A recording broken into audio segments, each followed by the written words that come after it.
Next question is from Eric Nasser. Other than reducing the risks of metabolic adaptation, what are other positives of using calorie cycling over the same daily caloric intake? Insanity purposes. Yeah. So, all right. So I'm gonna. Who wants to eat the exact same thing? Well, so let me break down the question first for people who might not understand. So, typical like prescriptive diet would have you eating the same calories every single day, the same grams of proteins, fats, and carbohydrates, and in extreme cases, exactly the same food every single day.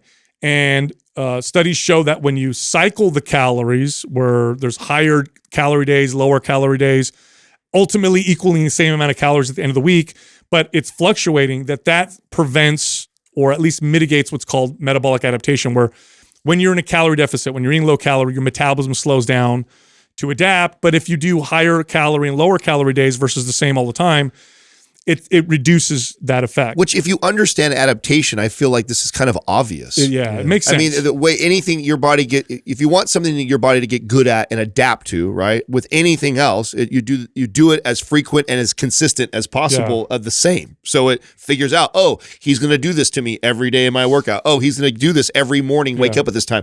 And then the body gets really good at that and adapts. So why would we think it's any different than with the metabolism? If you eat the exact same way all the time, before long, the body goes, okay, this is how we're going to eat. Yeah, because they did the studies where they had what they would call like cheat days or whatever, where people would eat higher calorie days. And at the end, they lost more body fat than people who stayed consistent. And I think it's because the metabolism adapted less as a result. But the question is, what are the other benefits to doing so? Forget metabolic adaptation.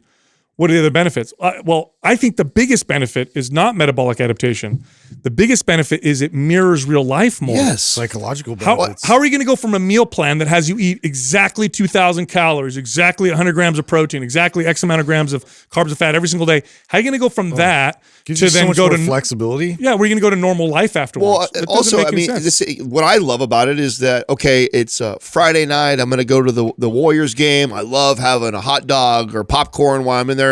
So on Thursday or Wednesday, Thursday, I'm going to calorie cycle. I'm going to go lower so that when I go to the game, I'm not going, punching in my phone. Oh, that's 200 calories from a hot dog. I'm going to enjoy myself. Yeah. And I'm going to have, and know that I'm probably going to overconsume on calories a little bit for the day, but I get to be a normal human being and enjoy a basketball game without freaking out. I went over my calories, and all I had to simply do was adjust them the previous day or two. Yeah, because the ultimate goal when you're, I guess, a coach or a trainer, the ultimate goal is you take somebody from this unaware state of diet to more awareness, which means they're probably going to follow some rules. They're going to follow some structure. And then eventually your goal is to get them to the point where they can lead normal lives, where they're not necessarily following rules, but they have a better awareness, better connection, and they eat in a balanced, healthy way on their own.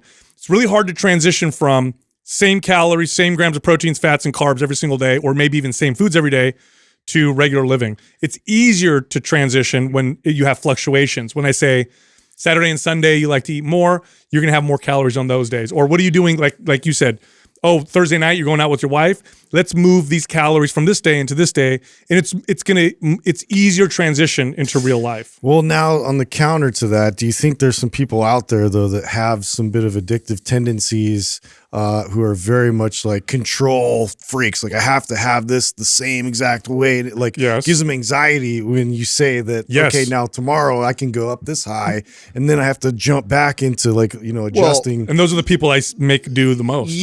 And you do have to be careful, right? I know we just said that casually, like, just adjust my calories on Wednesday and Thursday. It's hard for people out there. Some people, okay, and I mean, I consistently say on the show, don't eat like an asshole. But consistently, this is what happens to a lot of people is they go, okay, I heard that on Mind Pump that I should fluctuate my calories. I'll have 7,000 calories on Saturday. Yeah, and so 200 calories on Sunday. Yeah, so then they just go extreme. Yeah, it's like true. that is not the idea. The idea is that you don't have to be neurotic about being so consistent every day. And so there's a little bit of this flexibility in your diet, but it does take a little bit of self-awareness to understand, who are you?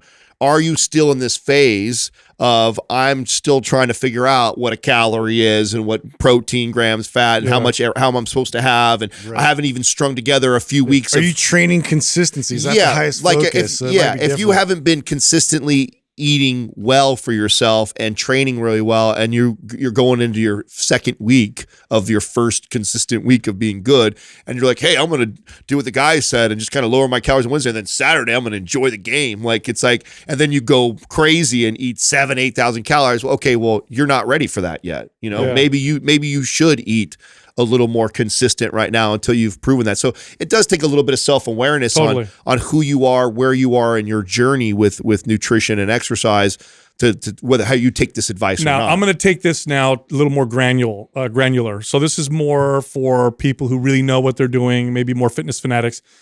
I think there's also value in cycling carbohydrates, fats, and proteins. I notice when I'll have a low protein day or two, and low for me would be 50% of my body weight in grams. So if I weigh about 210 pounds, so 105 grams would be low protein for me. High would be 200 or more. I notice when I have a couple low protein days and then I go back up to high, my body seems to be more sensitive to protein. And there's some studies that suggest this may happen.